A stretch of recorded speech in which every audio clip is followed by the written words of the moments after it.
Daddy, what are you doing? We're recording a podcast. Who's listening? Islander fans are listening. Where are they? Well, they're right here.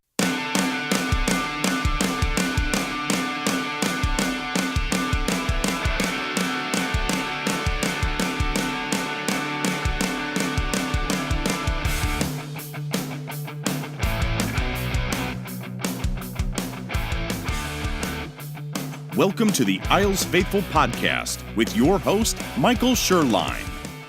Welcome back to the Isles Faithful Podcast. This is episode number 15. Today is Friday, November 30th, and I'm your host, Michael Hirshon, as always. A bunch has happened here over the last couple of weeks since we last spoke. I hope you guys had a great Thanksgiving holiday. I've been super busy with work and things around the house and the kids running around when they were off last week from school, so I apologize for the delay between episodes here. Hope you guys understand. Now, last Friday, I spoke with the author of the upcoming book, We Want Fish Sticks, Nick Hirshon, and we talked about his book. We go into detail on the Islanders and some of the changes that were made in the offseason, like we've spoken to with some of the other people over the course of this podcast. And we go into so many different great things. I'm really excited for his book. It actually comes out tomorrow, December 1st, and we'll hear about that later on in the episode. We're also going to talk a little bit about the games here over the last couple of weeks. You know, we had that terrible loss to Dallas, which I think we spoke about previously. Then we got shut out by the Rangers the night before Thanksgiving Eve. We bounced back with a win over the Devils. Matt Barzal scores in overtime. We won against Carolina again. Thomas Greiss just has their number. Looks great. And then we had the game last night against Boston. Did we have a game previous to that? Oh, yes, we did. The Capitals. See, it's been so long, I can't even remember. We lost against the Capitals. Barry Trotz got his ring. I don't know if you heard some of the stuff he had said in his interview, but, you know, he thanked his former players. They got his ring to him. They got the assistant coach's ring, Lambert and Mitch Korn. So they all spoke. It was pretty good. Maybe we'll talk about that a little more in depth in a little bit. He said, I know you guys can do it again, but you're going to have to go through the island. And that was such a cool thing to hear. As a matter of fact, maybe I'll even play the clip here so you can get the infliction yourself, because I'm never going to be able to get it across the way that he did.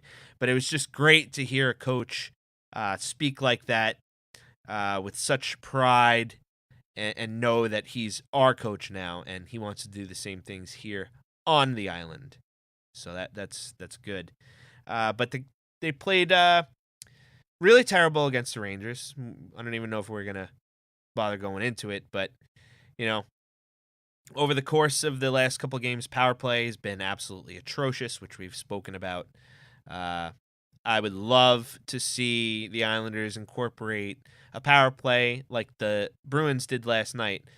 Get it in the zone quick zone entry. Dump the puck in, chase the puck, retrieve the puck. What do? They don't pass around the perimeter waiting for a perfect shot. They have a quick slot pass, almost backdoorish. Boom, who's there? Brad Marchand scores. It was within 15 seconds of the power play starting. Boom, goal.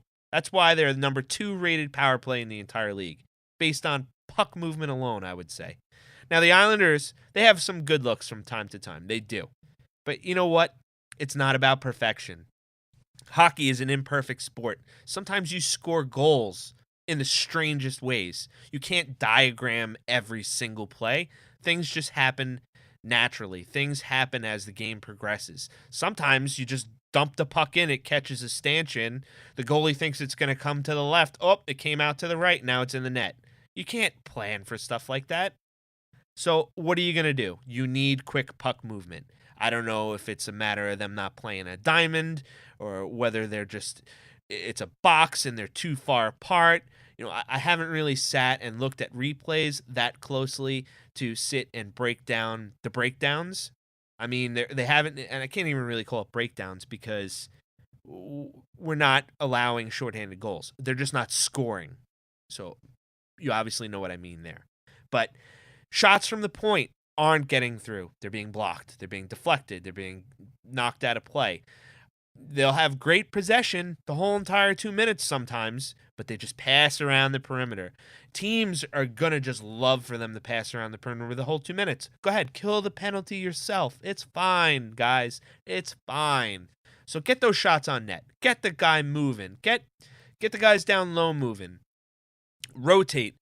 Go around the net. Get the goalie moving left to right, up, down, all over the place. Get a big body in front of him if you're going to shoot from the point, for God's sakes. Come on.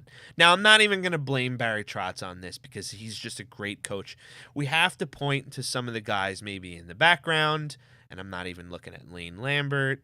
I'm pretty much looking at Scott Gomez. So I'm not sold on him. I don't understand why he's a leftover here, obviously because of his tie-in to Lou Lamoriello. But something's got to be done, and I believe this week Barry Trotz said if the game against Boston didn't show improvement special teams-wise, he would change it up. Now, obviously, injuries have been a big part of this. Matt Martin was down. Cal Clutterbuck was down with injury. Casey Cizikas was down up until yesterday. So it was great to see him back. The penalty kill looked great. That fourth line looked amazing. So it's good to see them healthy and banging bodies. Speaking of banging bodies, did you see that hit by Thomas Hickey last night? My goodness. I don't remember what player that it was, if it was Torrey Krug or somebody else, but caught him with his head down, center ice, boom, nice big hit. Turns out he lost a tooth, and I don't know if you saw the clip of Johnny Boychuk skating around, finding the tooth and delivering it like a tooth fairy to the Boston Bruins bench. That was just amazing. Another one of those awesome Bane moments, as Nightvine would like to say. Boychuk's just the man when it comes to funny stuff like that. The Makembe Mutombo no he did last week too. That was just hysterical. So, I mean, we have stuff like that we should be happy about. Obviously, the play has not been all bad, but still a lot of things to tighten up on. We need to fix a couple of things here. 5-on-5, the teams have been playing great. They look great, even though they lost against the Capitals. Trotz said it looked like they showed them too much respect, which maybe they did. But they hung around there. I mean, it was a 1-1 game for a while, and then, penalty trouble once again. And there was that weird situation where there was no goalie there for a little while. They thought there was a delayed penalty, and the Islanders had no puck awareness. What are you going to do in that situation? You dump it down the ice at the empty net. They didn't, but it's okay. We'll move on from there. So beyond some of the Islanders stuff that's happened, and we had Dal Cole up for a little for a couple of games for a cup of coffee, and he didn't look terrible, but he had limited ice time, so he got sent back down. You had Fritzy up. He looked pretty good. He's back down too, though. So I mean, you have your roster pretty much back to where it was prior to some of the injuries. The only person that's still out is Andrew Ladd, and I don't know if anybody saw Andy Graziano and I go back and forth on Twitter. It looked like a really bad leg injury, and he had originally thought it was his back again, and then we brought up some of the clips and the replays, and then he reached out to a source, and it seems like it is some sort of leg injury. So speedy recovery to him. Hopefully he doesn't miss all too much time, but leg injuries, as we saw a couple of years ago with Anders Lee, tough to come back from. He just blocked a shot and broke his leg, and he missed the end of the season and the playoffs that year. So tough injuries to come back from, especially mid-season. Especially for a guy who's had such a problem there with injuries as well. Other than that, though, I mean, goaltender's been looking great. Grice still up to his standard here this season. I don't know if he'll continue to be able to handle the workload. Hopefully, they sprinkle Robin Lehner back in. And as much as they started Lehner last night, I would be remiss if I didn't admit that I didn't start Lehner in fantasy because I had both him and Tuukka, and I went with Tuukka, so maybe it's my fault they lost. in a shootout last night. Now, the shootout, that's the other thing. Did these guys not talk to each other on the bench?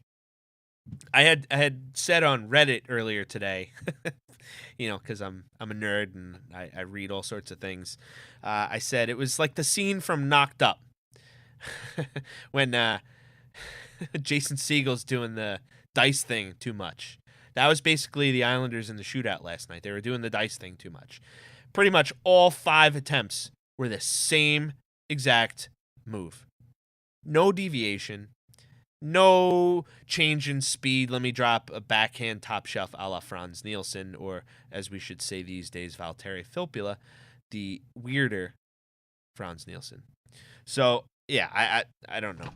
Also, that shot by Barzal in overtime, I don't know how that, wasn't a tripping penalty when Bolivier got tripped and landed in Tuukka's crease. He was definitely taken in there, and I know that's me with a homerish view. I don't think that was avoidable contact. I'm sorry. Yeah, he was going hard to the net. He was playing the puck. Puck squirts out right to Matt. Matt backhands it upstairs. Your guy put our guy in the crease and forced you to not make a save. I'm sorry. I don't understand how that's not a goal. I'm sorry. So whatever. They got jobbed there a little bit, but we got a point. We played Boston pretty well. I would hate for it to hurt somewhere down the line. I guess we'll see there, though. Now, we're not going to do any Twitter questions or anything this week because we went a little long with Nick about this book, and it's something I'm excited about, and we'll go into that in a minute. But last episode, Wayne Caffarella of King's Coast Coffee sent me out a couple of pounds of some of his roast. And I don't want this to sound too commercialish, and a couple people questioned even why I had him on the show, but he is an Islander fan. He's somebody I know through beer league hockey. I wanted to support his business. Plus, now that I've had a chance to drink the coffee the last couple of weeks, oh my God, guys, go out, buy this stuff. Or you can't really go out and buy it, but you can go to the website, King's Coast Coffee, and you can buy it. Use the discount code ISLES10 for 10% off your order. I believe it's aisles 10. Maybe it's aisles 15. I'll link to it in the comments regardless, but check them out on Twitter at Kings Coast or Kings_Coast and Chef Wayne Face. They have a Facebook page, Instagram, really good social media stuff. He's a funny dude, and even their merch is just awesome. And while we're on the topic of merch, Yes Men Outfitters is teamed up with Oyster Bay Brewing Company and Ion Isles, and they're going to have a absolute tremendous tailgate this weekend when the Islanders return back to Nassau Coliseum. Fort Never Lose. Yeah, they may have dressed it up a little bit, but it's still the barn. It's still that junk of a building, but hey, it's home. It's our home, right? And we're gonna hopefully kick some butt there the remainder of this season and potentially the next 2 seasons. Some other news on that front as well today. It looked like John Ledecky had released a statement that there was no major hurdles regarding the environmental study for Belmont, so that's great. Also, we'll look for some news here in the next couple of days as we move into December, because the preliminary report is due sometime in the first week or so of December, which we heard in an earlier episode when we had Jim Baumback of Newsday on. So I'll put a link in the description to that. This way we can get all caught up there, catched up. You hear me? I'm tripping over my own words. But yeah, I reached out to Jim actually today, and I said, let's try to pick a date once things get moving along here, so we can catch back up and get a nice little update on the Rena situation, as we like to say in the Twitterverse. Also, back to the merch. Yes Men Outfitters has given us a discount code for you guys to use.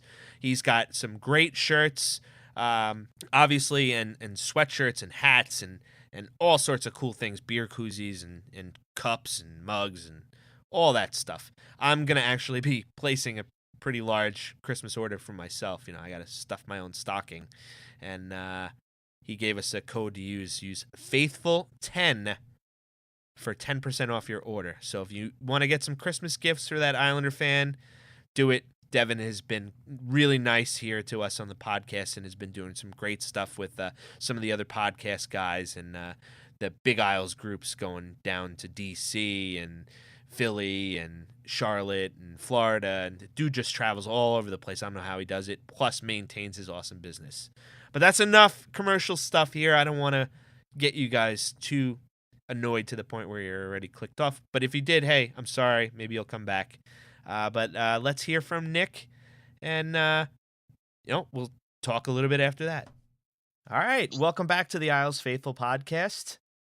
This week's episode, we have author of We Want Fish Sticks, Nick Hirshon. How's it going, Nick? All right, thanks for having me, Michael. So, obviously, the other night against the Rangers didn't really work out as it did in the first game, and a bunch of drama ensued after the game. I don't know if you saw that in the post. I guess an Islanders fan beat up a Rangers fan, got arrested, and all that other stuff. An Islanders fan who was wearing a Todd Bertuzzi era Fish Sticks jersey.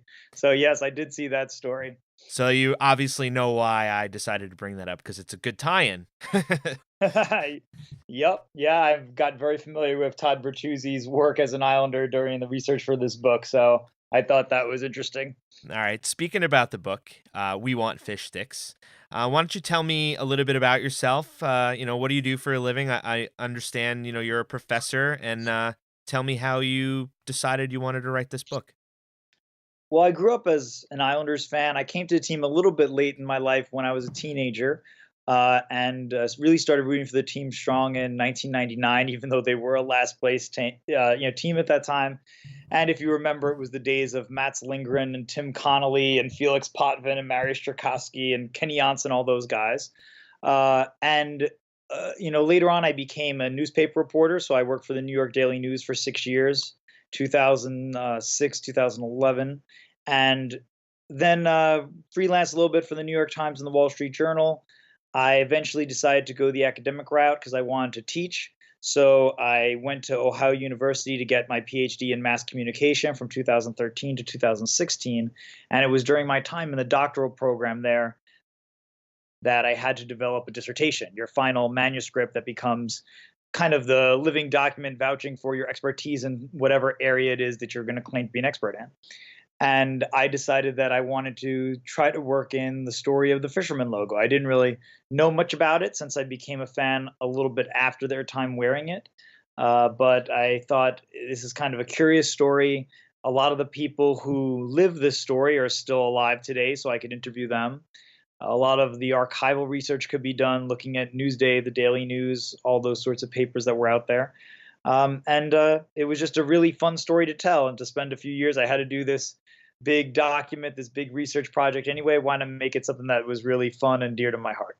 So you are essentially the doctor of Islanders fans, or we should just call you Doc for now on. Kind of like Doc Otzi is one of my Twitter followers. He's been a great guy. I think he's some sort of surgeon. He'll probably yell at me for not remembering. Yeah, I mean, actually, I have a few students who call me Doc every now and then, which is kind of funny. Especially when you earned your doctorate in part by writing about the Fisherman era New York Islanders. But yes, and I should mention that, I defended my dissertation in 2016 about the Islanders, and then I came to work at William Patterson University in New Jersey, which is where I am now.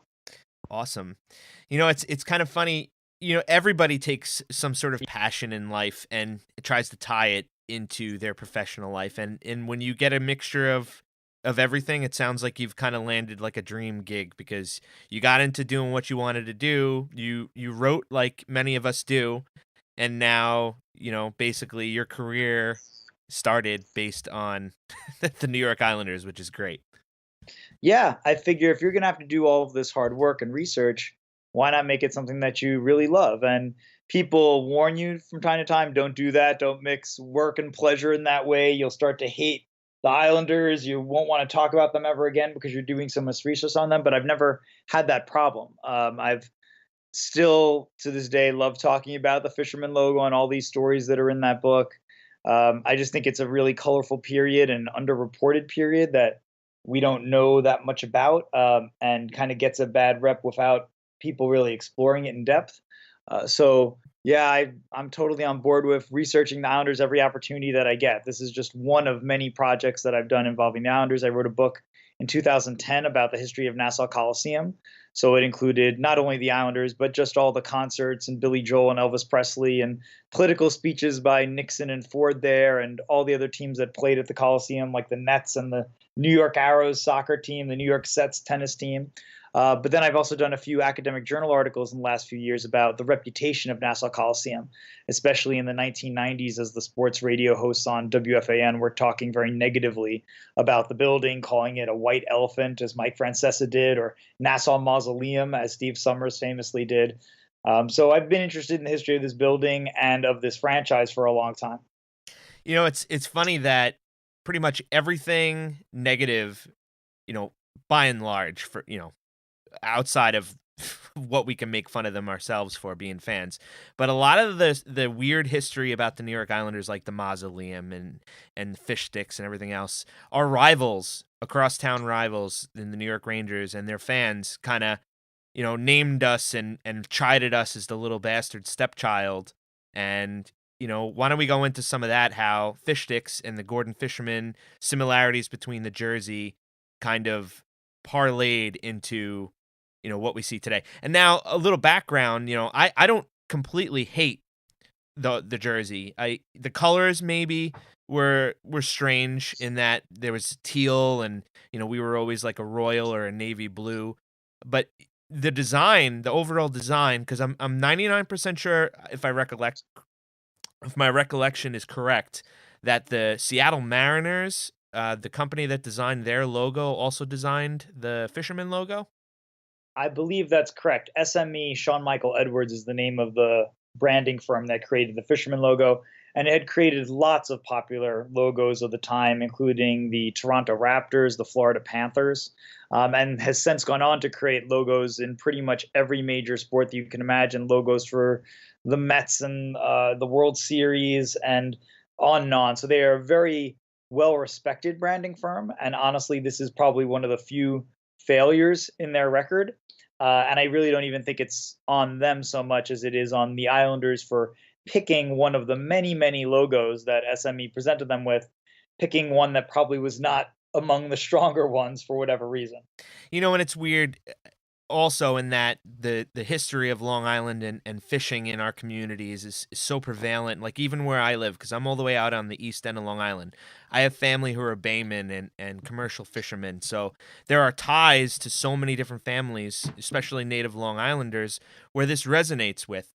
And it's unfortunate in that, we couldn't really utilize the logo. And again, because I actually like the logo, the history of the Islanders, you can't change something as simple and almost perfect as the Islanders logo. It would be like trying to change the spoked wheel in Detroit, for all intents and purposes. I think that's what really went wrong here, is that regardless of whatever design the Islanders came up with, it was going to be met with resistance because you're replacing a logo that is iconic to Islanders fans as an original six logo would be, as you're saying, to Red Wings fans or Rangers fans or Blackhawks fans. So you have a logo that is the only icon the team has worn since its inception in 1972, worn during this unprecedented streak of success when they won the 4 Stanley Cups in the early 1980s.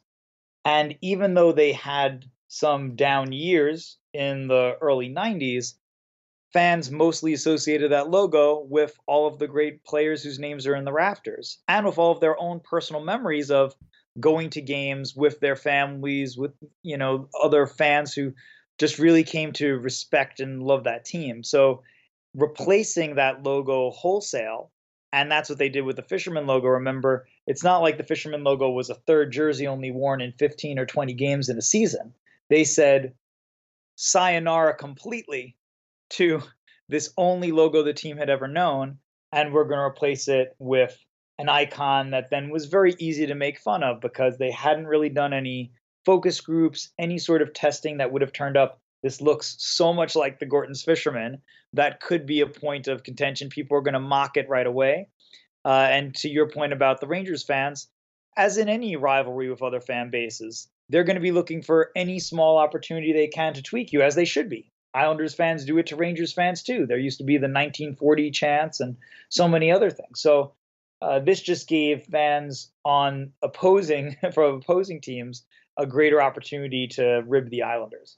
And and again, that's fine. That's sports. That's the way we interact with rivals and rival fans is as long as it doesn't end up like the other night on Wednesday when it comes down to physical assault and everything. You let the players on the ice fight it out. You don't fight it out in the stands. That's just ridiculous. I know people are passionate, and their passion mixed with alcohol can tend to do things in the wrong direction, but I'm fine with everything that the Islanders and the Islanders fans get as far as, vocal abuse sometimes, because it's just sports. As long as, again, is respectful, it's fine.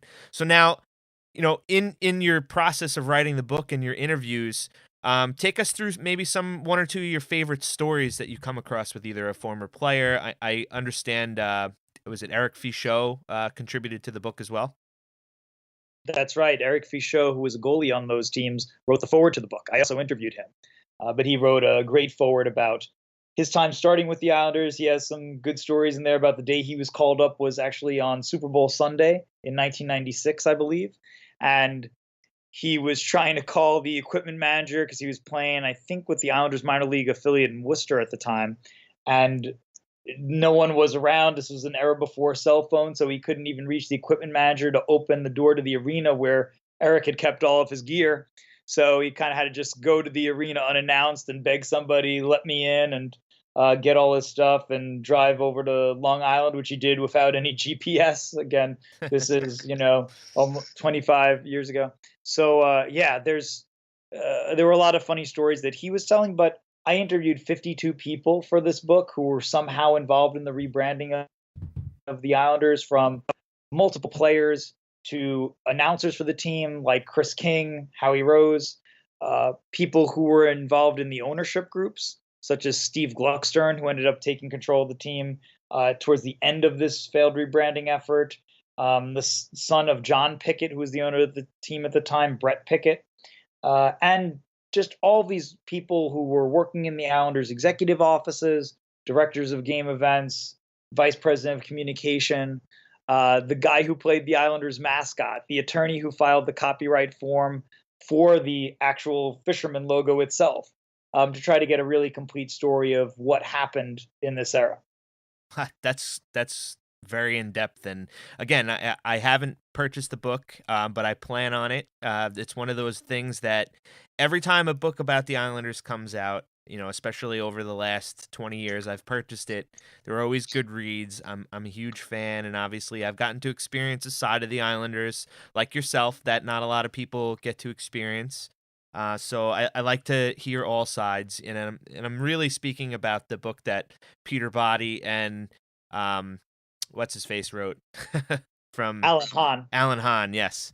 So that was a good book. Stan's books are always a great read as well. And if I'm not mistaken, I know some people that are planning on writing some books in the future, or so their claims are. So I mean, we'll see as far as that. Now, what about current players? Did you interview any current players on the team about this weird history and this little quirky thing?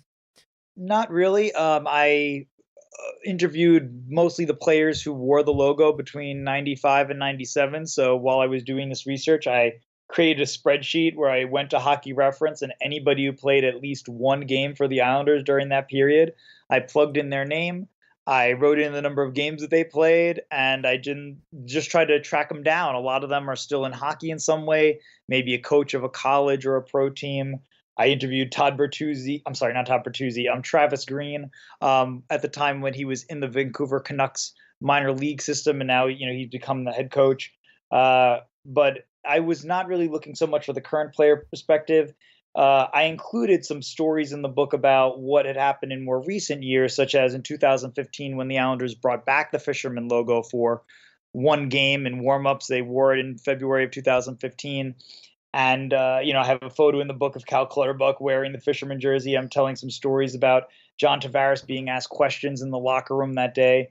I know we are not allowed to say the name John Tavares, but at that time, the captain of the Islanders, when people were asking him all about the fisherman logo when he was wearing it in warm up.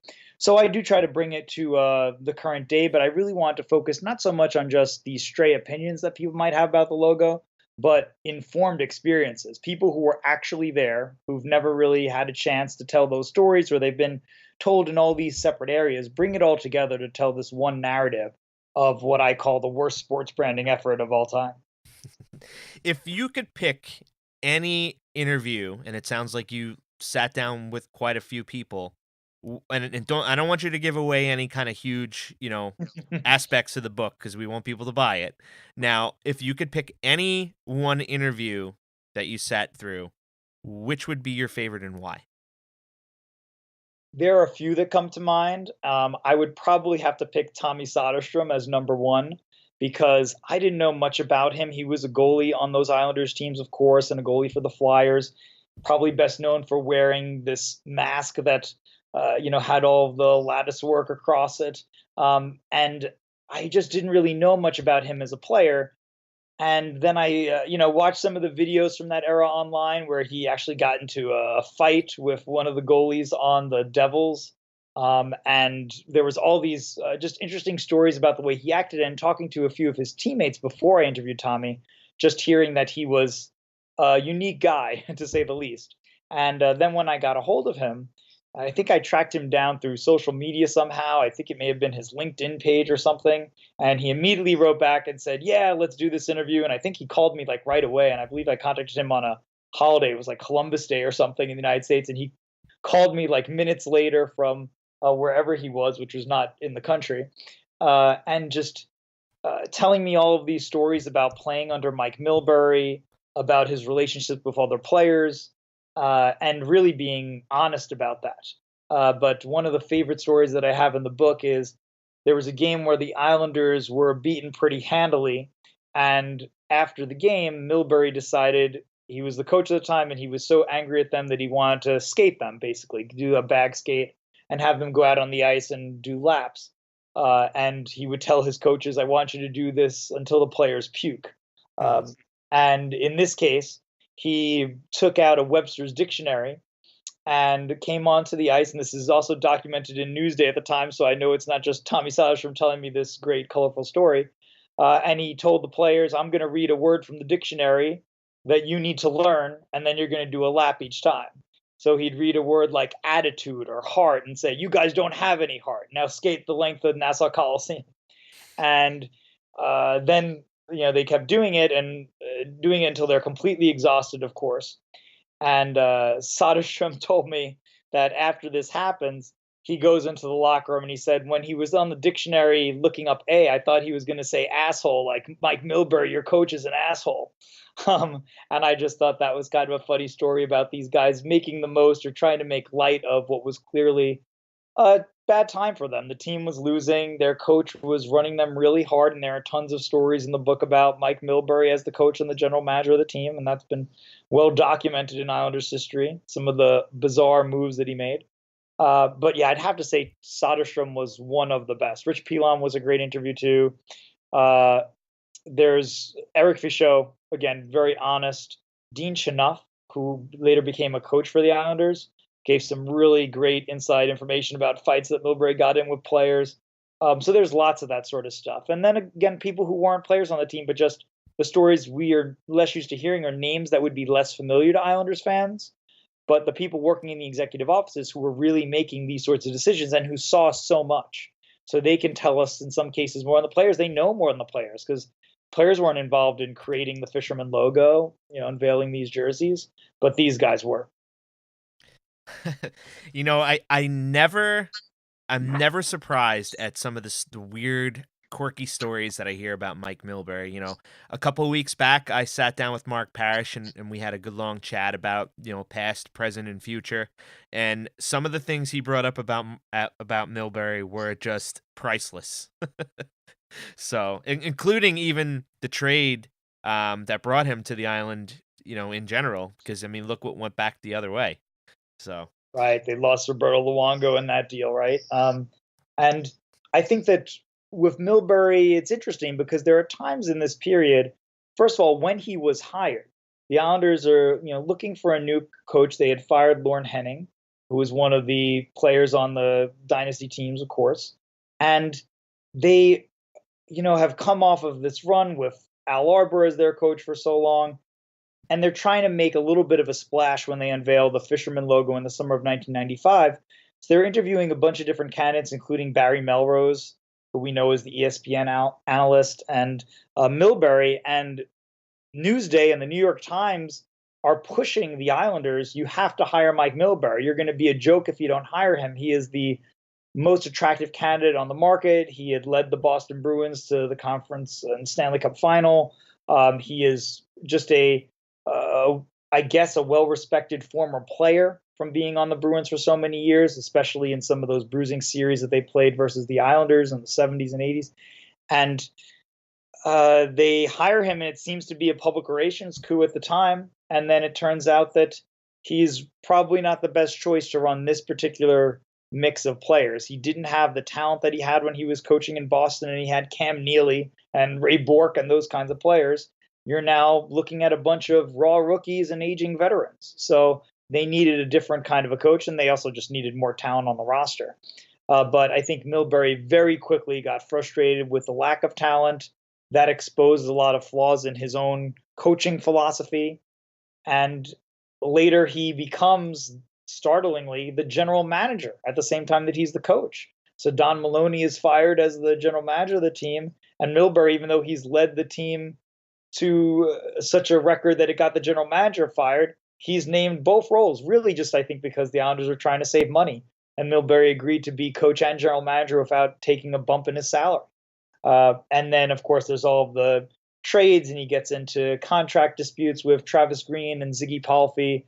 There's that funny line where at one point he's negotiating with Ziggy Palffy's agent, Paul Krause, and he tells the newspapers, he's getting so frustrated with Paul Krause, who lived in Edmonton at the time.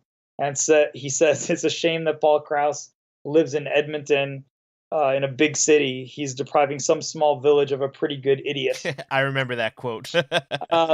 And of course, he said that Travis Green was a gutless puke, one of the famous lines of Milbury in that era. And there's so many other colorful quotes. So it made it really fun for me to be going back through the newspaper and TV coverage at the time, just to see him talking about things that, NHL coaches don't do or say. And, there's the time that he spits at Ulf Samuelsson when he's skating past the Islanders bench, the Rangers player, Rangers, tormentor.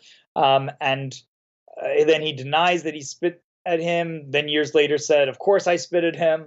So he just has a really funky way of viewing things. But that makes this story all the more incredible. All of the different characters that were involved in here. And Milbury is one of those truly larger than life sort of characters. And I think in some ways he was exactly what the Islanders needed, but yet didn't need simultaneously at the time, because, he became a story that was larger than, the team itself. And he was a character, and, but he did kind of bring a little bit of respectability back to the Islanders until, it went out the window again. But that's neither here nor there. And then the way he dealt with the whole Trevor Linden fiasco as well, which you didn't bring up. Yeah, and Trevor Linden came, at the end of the era that I'm writing about. So Trevor Linden never had to have the indignity of wearing the fisherman jersey. But I do mention when he becomes the Islanders captain. And again, when, like you say, when Milbury was first hired, he brought a lot of respectability. A lot of people were praising the Islanders for making this move, and specifically praising Don Maloney as the general manager for hiring someone who, even at the time that Milbury came onto the team, people were already talking about him being a someday replacement as general manager. But it just didn't work out. There were too many flaws. Milbury didn't have really, the kind of coaches around him who could maybe corral him. The ownership was unwilling to do that, so he was running amok. All right, again, we're speaking with Nick Hirshon, who wrote a great book, it seems like, in We Want Fish Sticks. The book will be available when? December 1st, correct? Yeah, you can pre-order it today, be in bookstores starting December 1st. All right. Now, let's go into a little bit of current events here. Obviously, the Islanders came out to a great start under new head coach Barry Trotz and GM Lou Lamoriello. They brought in a couple of guys that a lot of people questioned whether or not would work out or not in Valtteri Filppula. They brought back Matt Martin. You also have Leo Komarov, who has looked okay. Obviously, the contract is the biggest question mark there. We're kind of hitting a wall in terms of the last couple of games we've played teams with speed. The Islanders haven't really been able to counter all that much. Special teams are struggling a little bit. Obviously, the penalty kill is near the top of the league, but the power play is atrocious. Some of the younger players are struggling. We saw Anthony Bolivier almost get sent back down, then explodes with a hat trick. Then he scored again against the Rangers. And, obviously Matt Barzal struggling a little bit, but still somehow producing a point per game. So what are your thoughts there? I think that what we're going to see from the Islanders this year is really a roller coaster. I think we've already experienced that. The offseason was a roller coaster, right? I mean, you have the hiring of Lou Lamoriello and maybe even more prominently the firing of Garth Snow after more than a decade of incompetence and fans kind of blasting him as being this terrible general manager. And then the goodwill of bringing aboard Barry Trotz, the Stanley Cup winning coach, and then having this then immediately, gut punch when you have John Tavares surprisingly leaving the team. So, it was a lot of ups and downs there. The offseason, they didn't necessarily get any big names that fans may have hoped for. But it seems like there's a true culture change going on with the team. And that's what's more important when you have such a well-respected Hall of Fame general manager and coach, and just changing the culture of the Islanders, making it very professional, making players hopefully want to come here in the future. If they're in contention at the trade deadline, players wouldn't be hesitant about coming over there. And certainly when we have an off season, when free agents are thinking about places to go, suddenly Long Island starts looking attractive. You have a new arena in the offing. You have more games being played at Nassau Coliseum, which is very exciting for me as a fan of that building and just knowing the electric atmosphere that can be created there. So I kind of view this as a bit of I don't know if it's a rebuilding year, but one of those in-between years. It's kind of like the start of something that could be really good. Like people look back, I'm also a Mets fan, and people kind of look back at like 1984, 1985. You're starting to see the fruits of what would come out in 1986 when they won the World Series. And I think that's sort of what we're seeing here is like, I don't know if they're going to make the playoffs this year. I think they might be able to. And if they can make a little bit of noise, you never know what happens when you get into the playoffs. But even if they don't, the kind of team they're building, it looks like they're going to re-sign Anders Lee, right? He's their captain now. By naming him the captain, I think they're making that statement. They do not want him to leave. You really don't want to have captains leave in consecutive off seasons with Tavares and then absolutely not. No. Yeah, and that was something that was also a problem for them in the Fisherman era of just having too much change. And if they had just kept, some consistency. So now it seems like they have very stable ownership, stable management, some really good players moving back to Long Island, the future arena at Belmont. There's a lot of positives to take out of what's been happening around the team. And some nights we're going to get like what happened on Thanksgiving Eve versus the Rangers. But I think in the long run, you have to feel so good about where this team is headed. Absolutely. And it's going to be growing pains, and I think a lot of people would sign up for that because we have Barry Trotz and Lane Lambert, and then you have the goalie guru down in Mitch Korn and Piero Greco. Obviously, they're turning the Islanders' goaltending around, and defensively, they look like they're such a way more sound team this season. But again, some of the forwards seem to struggle, disappear, and in the past, when they've struggled like this under Jack Capuano and Doug Waite, you said, oh my God, you just knew that they weren't really going to change anything. But the second this team seems to struggle, Barry Trotz throws the lines into a blender, And then you see all sorts of different combinations at practice. I know they practiced yesterday on Thanksgiving. He was definitely upset with the effort and the way they seemed to kind of disappear against the Rangers. But again, teams are going to struggle sometimes. Teams are also going to fail to show up. It's a matter of how the coaching staff gets the players to respond to adversity, and that's been a big thing for Barry Trotz. He wants to see how this team responds to adversity. And in a couple of times now over the last couple of games where there's been some adversity, they haven't really risen to the occasion. So that's going to be his next goal, is to teach them how to rise to the occasion when teams and themselves start to struggle. So we'll see, hopefully, if that changes this afternoon against the Devils. Obviously, the Devils haven't really been getting the goaltending that they had gotten previously in Keith Kincaid and Corey Schneider. So, I mean, it's always going to be one of those games, again, against the Devils where it can go either way because we seem to match up really well against them. So we'll see what happens, I guess. Yeah, I think Islanders fans just have to be patient, and it's really tough because we haven't had a lot to root for in many years. And look at me as a fan, became a fan in 1999, and I've never seen them get past the second round. Even that was a one-time getting into the second round was like the highlight of what they've done during my time as a fan.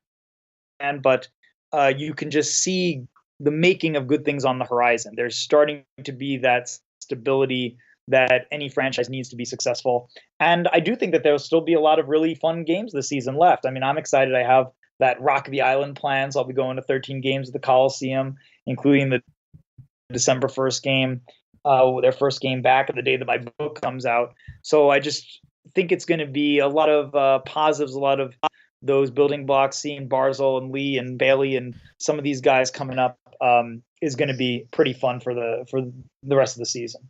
That's exactly what I'm looking forward to as well. And then you have, the unknown factor in what Lou Lamoriello is going to do in the offseason. We have some big names in free agency out there. We never know which way they're going to go with the goaltending. And it's not just the rumored deals that, or the rumored players that could be moving in the offseason that you hear about. Sometimes a trade comes out of left field that you didn't even know someone was available, but Lou Lamoriello is going to shake every tree, every bush to see what falls out. And, you might see a player or two that you don't want to see get moved for the better. So, I mean, that's always something as well. But that at the end of the day, there are blue skies ahead. The clouds started to depart, after July, once the season was getting closer and the sting of losing 91 kind of wore off. So, I mean, I'm looking forward to it. I'll be attempting to get to a bunch more games at the Coliseum because obviously I live like an hour and a half away, so it's a little tough. But again, I mean, your book is coming out on December 1st. Tell everybody again, where they can purchase it. Let me know your socials, where everyone can find you and tweet at you and everything like that. Yeah, so the name of the book is We Want Fish Sticks: The Bizarre and Infamous Rebranding of the New York Islanders, and you can pre-order it right now on Amazon is probably the best way. It's listed right now for only $20 on Amazon, even though the list price for the book is going to be $30. So that's a good way to get a deal right now. And then it'll be in bookstores on December 1st. And I'm on social media on Twitter and Instagram at Nick Hirshon. So NickHirshon. I have all of these things I'm going to be tweeting out about the Fisherman Era Islanders. I'll be tweeting especially about some signings that I have coming up. The first one's coming up December 8th. I'm going to be at the Glen Oaks Library in Queens near the Nassau border. I've got signings coming up at the Offside Tavern, at the East Hampton Library on Long Island, where I did some of the research for the book. At Jerry Cosby before an Islanders-Rangers game, Madison Square Garden. Jerry Cosby is a hockey memorabilia store that's located about a block away from the Garden. I'm going to be doing a signing before a game there in January. I'm also, though, going to be tweeting out some giveaways. I did it the other day, gave away 2 tickets to Islanders game versus Dallas. Just want to interact with the fans, hear their memories of the Fish Sticks era. Who are their favorite players? What are their memories? They have photos and all of that sort of stuff. It's kind of fun for me now, having done this project, to speak with the fans who I was really writing for the whole time. As I was doing all this research, which took me a solid year of the research and the writing, but much longer just in the whole starting the research and then doing the promotion, getting the book deal, now doing all the promotion at this stage. So I really like the kind of reward of then getting to interact with people who are like, yeah, I was at Nassau Coliseum back then, and you told the story that I never knew, or you brought back all these memories. That stuff is really rewarding for me as an author and as a fan. I'm a fan too, and maybe I'll show up at a few games this year in my Wendell Clark fisherman jersey, which I still got. Yeah, but I really appreciate the chance to talk to you about it, and I hope that people enjoy the book. No problem, man. You've been a great guest, and hopefully we can get you back on. And do me a favor, send me a list of dates and everything for all your signings and appearances, and I'll put something out there on Twitter myself, and I'll write something up and post it all over my socials as well. So thanks again for coming on, and I'm actually going to be ordering your book for myself for Christmas here shortly. So That'd be great. Yeah, thank you very much, and let me know when you're at a game. We can get together and I can sign it for you. all right, thank you, man. Thanks for coming on. I appreciate it, and let's go Islanders. Thanks. Take care. All right, that's going to wrap it up for episode 15. Big thanks for Nick for coming on and talking about his book. Really looking forward to sitting down and reading this one. Get out there, go on Amazon, follow him on Facebook and Twitter and everywhere else, and wherever you can buy his book and make a purchase. It would make a Islander fan happy this Christmas. Lots of good gifts here in the giving season. Now, a little development by the Islanders is you can order one of these fish stick jerseys, one of the retro jerseys from the 90s, and you can get them customized and everything else. A good tie-in to the book here at the same time. The Islanders tweeted that out earlier today, and I'm actually going to be ordering a Mark Parrish jersey, and my buddy Mark said he would autograph it for me. So that's something I've wanted for a really long time, and I'm looking forward to finally having that in my possession, even though I'm 38 and still chasing jerseys and autographs too. What are you going to do, right? I'm a huge fan. Anyway, thanks for tuning in this week. I will get you back into the swing of things here with the Isles Faithful podcast moving forward right before Christmas and everything else. Got a couple of big things planned, some exciting things. So do us a favor, if you haven't already, please rate and review us on iTunes. It would help us out tremendously. Follow us on Facebook, the Isles Faithful. We got an Instagram. We have Twitter, Faithful Isles. You can follow my own personal account at Isles Blogger.